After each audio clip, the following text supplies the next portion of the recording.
Okay, a few of my friends have asked for demo on the model, that is the placement of the basal implants, that is a hands-on. They have asked me in my YouTube. Okay, so things are ready. So we'll place some pilot drill.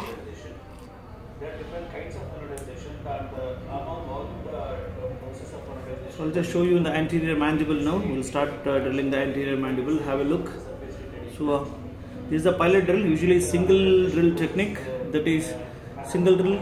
So the next step will be the placement of the implant. Single drill in the anterior region of the mandible. Have a look at this. Start from little bit from the lingual aspect, angulate 10 degrees towards the labial, this way. Have a look here. Can you see?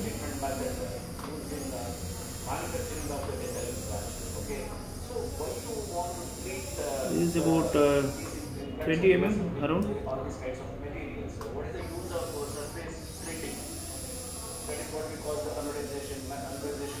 20 mm, I've drilled it. This is single drill technique.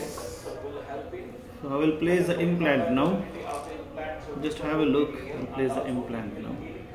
So this is the BCS implant. Can you see? This is the BCS implant. BCS implant. Okay. Driver. BCS implant in the driver. So I'm going to place it in the osteotomy site. Okay. Have a look.